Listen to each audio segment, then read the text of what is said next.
이제 세 번째 파일은 태양계에 의해서 태양계의 구성이에요. 즉 태양계가 어떠한 행성들로 구성되어 있고 각각의 행성들의 특징은 무엇이며 행성 말고 다른 태양계의 구성원이 어떤 것이 있는지를 알아보는 겁니다. 먼저 태양계의 구성원에서 기본적으로 행성들을 아셔야 됩니다. 태양계에 있는 행성들. 행성은요, 항성 주위를 공전하는 천체를 말해요. 그리고 어떤 특성이 있냐? 항성이 아니에요.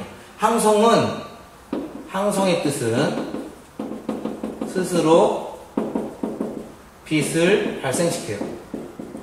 주로 핵분열 활동, 태양처럼. 태양이 얘가 되겠죠.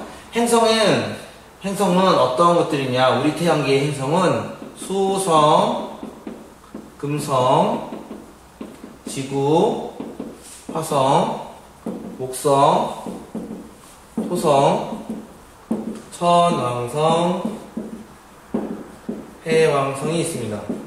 근데 이렇게 8개의 행성이 있는데 그 중에 우리는 이 지구에 살고 있거든요. 이 지구에 살고 있는데 이 지구를 기준으로 이렇게를 우리는 내행성, 이렇게를 외행성이라고 합니다. 무슨 뜻이냐면 지구 안쪽에 있는 행성이다, 지구 바깥쪽에 있는 행성이다 라고 합니다. 그리고 제가 동그라미 치는 수성, 금성, 지구, 화성은 암석들로 이루어져 있어서 우리는 이 모임을 지구형 행성이라고 합니다. 그리고 목성부터 나머지 애들은 가스로 되어 있어서 목성형 행성이라고 합니다. 그래서 행성을 구별할 수 있어야 돼요. 즉 내행성과 외행성, 지구형 행성과 목성형 행성으로 구별할 수가 있습니다. 이 행성에 어떻게 배치가 되어 있는지 그림은 161페이지 그림으로 되어 있는데, 잘 보시면 화성까지는 꽤 가까이 있고요. 그 다음에 목성부터 꽤 멀리 바깥쪽으로 되어 있다는 사실을 알 수가 있으며, 또 하나 그림으로 봤듯이 수성, 금성, 지구, 화성은 작아요. 암석으로 되어 있고요. 그 다음에 목성, 토성, 천왕성, 해왕성은 가스로 되어 있고 되게 멀리 있습니다. 또 덩치도 큽니다. 이제 내행성과 외행성을 잠깐 공부할 건데, 우리 교과서 161페이지에 그림이 하나 있습니다. 이런 그림 있죠? 태양이 있고요. 태양이 있고, 금성 또는 화성의 궤도가 이렇게 있고, 지구가 이렇게 있다고 합시다. 그러면 지구에 있는 사람은 낮 시간에는 별을 못 보겠지만, 이런 태양 때문에 못 보겠지만, 저녁 시간에, 여기 있는 요 저녁 시간에 여기에 행성이 이렇게 있으면 저녁 시간이 오겠죠. 저녁에 관측이 가능합니다. 초저녁에. 그리고 요때 있으면 기준으로 요때 있으면 저녁에 관측이 가능하고, 요때 있으면 새벽에 관측이 가능하고, 새벽에. 여기 있으면 관측이 안 되겠죠. 밤에는 내행성을 관측하지 못해요. 밤에는. 그래서 내행성은 저녁 또는 새벽에 관측할 수가 있습니다. 수성은 매우 각도가 작고요. 가까이 있으니까. 금성은 좀 더 멀리 있습니다. 이게 내행성을 관측할 수 있는 시간대를 알아보는 그림이고, 또 하나 두 번째 그림은 태양이 이렇게 있고 지구가 이렇게 돌고 있을 때 외행성은 바깥쪽에 있다는 거죠. 그러면 외행성이 요쯤에 있으면, 외행성이 이렇게 있으면 당연히 지구는 저녁 때 볼 수가 있죠. 여기 있으면 새벽에 볼 수가 있겠죠. 여기 있으면 밤중에도 볼 수가 있고, 여기 있으면 밤중에도 볼 수가 있겠죠. 그래서 외행성은 다 관측이 가능해요. 다 1년 내내 관측이 가능하지만 내행성도 저녁과 저녁과 새벽에는 관측이 가능하고, 외행성은 밤새, 모든 밤에, 모든 시간대에 관측이 가능한 사실을 알 수가 있습니다. 그게 161페이지 그림이에요. 이 161페이지 그림 두 번째 외행성 관측 시간에서 착각하지 말아야 될 점이, 초저녁에 관측되고, 자정에 관측되고, 새벽에 관측된다는 요 글자 때문에 중요한 거지, 저녁 때만 관측된다, 새벽에만 관측된다가 아니라는 거예요. 그래서 외행성은 모든 시간대에 관측이 가능해요. 물론 새벽에 보이는 날이 있는 거고 저녁에 보이는 날이 있는 거예요. 그리고 162페이지에 재밌는 표가 하나 있는데 이게 행성들의 각각의 특징들을 수치로 나타낸 거예요. 잘 보시면 지구형 행성은 밀도가 커요. 밀도가 평균 밀도가 5.4, 5.2, 5.5, 3.9 이렇게 돼 있죠. 근데 목성형은 밀도가 작고 토성의 밀도는 1이 안 돼요. 0.7이에요. 물의 밀도가 1이니까 토성은 밀도가 매우 작다는 사실을 알 수가 있습니다. 163페이지부터 165페이지까지는 각 행성들의 특징이에요. 각 행성들의 특징에서 알아둘 점, 꼭 알아둘 점이 수성은 낮, 밤에 기온 차이가 크다. 낮과 밤의 기온 차이가 크다. 영하까지 내려가죠. 근데 금성은 전체적으로 그냥 높은 온도예요. 이유가 온실 효과죠. 그 다음에 90 기압이 넘는다는 사실, CO2가 많다는 사실이 금성의 특징입니다. 저는 중요한 것만 적어놓지 교과서는 꼭 읽어보셔야 될 겁니다. 그 다음에 지구는 우리가 살고 있는 행성이니까 넘어가고, 화성은요 기압이 낮고 그 다음에 CO2가 많고, 대신 금성처럼 많지가 않아요. 기압이 낮아요. CO2가 대기의 95% 정도가 되지만 기압이 낮고 그렇게 꽉 차 있는 그런 공기층이 CO2층이 아니라는 거죠. 그 다음에 극관이 있고요. 이 극관 속에 물이 포함되어 있을 거라고 여겨지고, 산화철 때문에 붉은색으로 보인다가 요점이겠죠. 그 다음에 목성은요 가장 크고 무겁기도 합니다. 단 밀도는 1 근처입니다.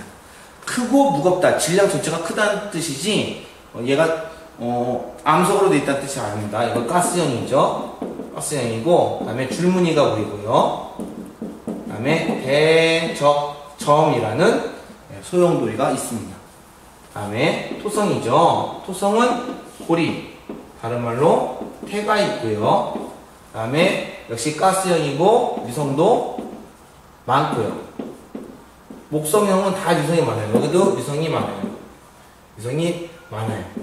얘도 위성이 많고. 그리고 이제 토성의 특징으로는 태가 매우 넓다, 부피도 크다 라는 사실을 알 수가 있습니다. 그 다음에 얘는 주로 타원형이다, 더 타원형이다.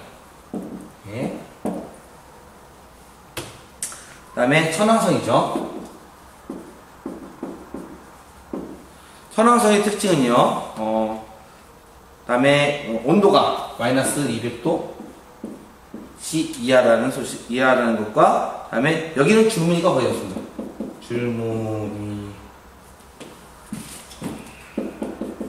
줄무늬가 적다라는 특징이 있고요. 그 다음에 해왕성에는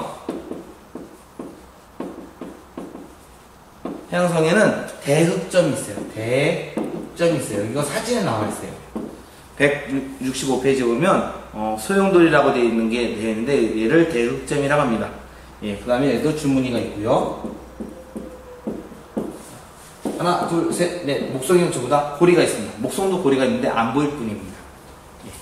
이 정도를 알아두시고 166페이지부터는 행성들이 아니라 우리 태양계 속에 있는 여러 가지 다른 천체들입니다. 천체들의 종류 정도는 알아두실 필요가 있습니다. 첫 번째는 위성. 위성은 항성 주변을, 빛나는 애 주변을 도는 행성. 이 행성의 주변을 도는 것을 위성이라고 하죠. 그 다음에 소외행성. 죄송해요.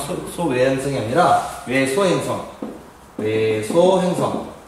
명왕성이 대표적인 예인데, 옛날에 제가 중학생일 때, 제가 고등학생일 때, 제가 대학생일 때까지도 명왕성은 행성이었어요. 그런데 교사가 되고 나서 학자들 사이에 논란이 붙어서 명왕성은 행성이라고 보기에는 궤도가 이상하고 너무 작다 등등으로 인해서 작은 다른 행성이다 라고 해서 외소행성이 있고요. 그 다음에 소행성이 있습니다. 소행성은 화성과 목성 사이에 주로 많고요. 다른 데도 있습니다. 그 다음에 해성이 있죠. 해성은 좀 특별합니다. 타원 궤도를 돌고 꼬리가 있습니다. 꼬리. 해성에서 알아둘 점은 해성의 사진이 이렇게 되어 있을 때 우리는 이 해성이 이렇게 진행한다 라고 착각하는데 이건 틀린 사실입니다. 이렇게 이곳에 이 방향에 태양이 있답니다. 그러면 이 해성은 이렇게 갈 수도 있고 이렇게 갈 수도 있습니다. 가는 방향은 사진에 나타나지 않습니다. 꼬리가 나타나면 꼬리 반대편 쪽에 태양이 있다는 사실을 알아두시면 되겠습니다. 이게 해성이고요. 그 다음에 유성, 마지막으로 운석이 있습니다. 별똥별이라고 하죠. 그걸 유성이라고 합니다. 유성. 근데 이 유성이 다 타지 않고 딱 땅에 떨어질 때 운석이라고 합니다. 예. 이제 여러분들 태양계 조사할 때 이렇게 알아두시고 그 다음에 태양입니다. 태양은 어떻게 생겼을까요? 태양은 지구의 모든 영양 에너지를 공급하는 중요한 곳이죠. 태양에 대해서 알아둘 점은 태양의 용어들입니다. 먼저 광구라는 용어가 있죠. 광구. 이거는 태양 표면입니다. 그 다음에 흑점이라는 용어가 있습니다. 태양 표면에 검은 점입니다. 광구는 6000 켈빈이 넘는 온도고요. 흑점은 4000 켈빈 정도로 온도가 낮습니다. 그리고 태양 표면에 광구에 있는 쌀알 무늬가 있습니다. 쌀알 무늬는 대류 현상 때문에 생깁니다. 즉 태양 표면에 열이 막 올라오는 현상 때문에 쌀알 무늬가 생깁니다. 그런데 열이 올라오다가 방해를 받아서 많이 못 올라와서 온도가 떨어지면 우리들 눈에는 흑점으로 보입니다. 태양의 흑점이 어느 날 흑점 3개를 이렇게 관측했다 합시다. 하나, 둘, 3개 관측했다. 며칠 뒤에 봤더니 이 흑점이 이렇게 이동하고 이렇게 이동하고 이렇게 이동했더라. 어느 날 또 며칠 뒤에 봤더니 흑점이 여기 이동하고 여기 이동하고 여기 이동했더라. 사진이 하나 안 나왔다고 가정하면 여기 보이고 여기 보이고 요거 안 보이더라. 즉 뒤쪽으로 돌아갔더라 라는 뜻입니다. 이거 무슨 뜻이냐? 흑점의 이동으로 이동되는 것이 관측이 되면 태양은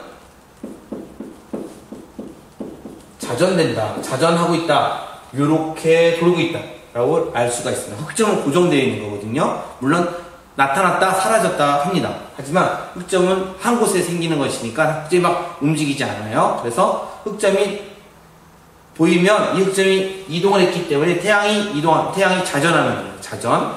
태양이 자전한다. 또 하나 알 수 있는 사실. 얘가 반왔을 때 가운데는 더 먼저 갔죠. 그러니까 태양은 가스형이다.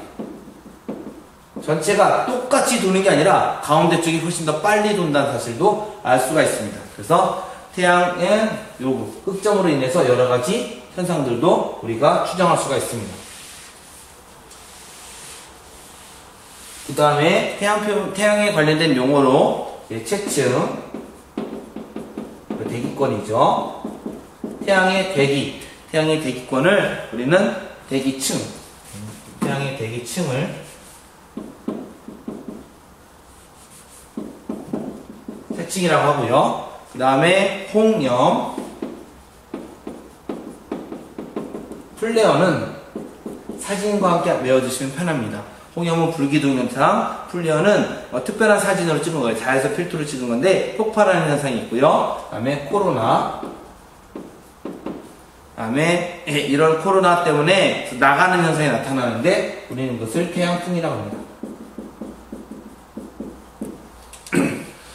문제는 이 흑점이 나타났다 사라졌다 하는데 흑점이 많이 나타나는 해가 있고 덜 나타나는 해가 있습니다. 많이 나타나는와 덜 나타나는 태양 활동이 활발하지 않다라고 나타나고, 또 하나 이 플레어가 발생을 하면 코로나나 태양풍이 많이 발생이 돼서 지구 표면에 우리가 전파를 이용하는 그런 것을 할 때는 지구 대기권에 중간권이나 열권에 있는 전리층이 반응을 하는데 이 전리층에 영향을 주기 때문에 통신이 안 되거나 기계가 고장난다거나 하는 현상이 나타납니다. 그래서 태양은 우리가 요즘엔 항상 관측을 하고 태양 경보를 발령하기도 하고 태양에서 플레어가 많이 발생하면 태양풍이 지구에 많이 도착하면 극지방이 오로라 현상이 나타나기도 합니다. 전체를 관측하는 방법이 그 다음에 설명이 되어 있습니다. 전체를 관측하려면 첫 번째는 가장 좋은 전체 관측 기관이 사람이 가진 눈이에요. 근데 사람의 눈은 지금 눈으로 관측하기 위해서는 우리가 별빛밖에 못 보죠.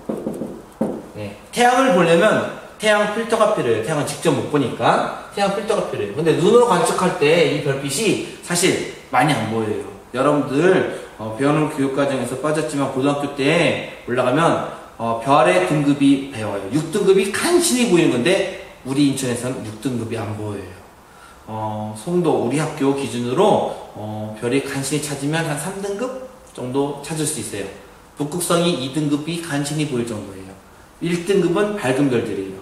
그래서 우리 인천에서 여러분들이 밤에 길을 가다가 혹은 산책이나 운동을 할 때 학원 갔다 올 때 별이 보이면 밝다라면 1등성이나 2등성, 1등성이나 0등성이에요.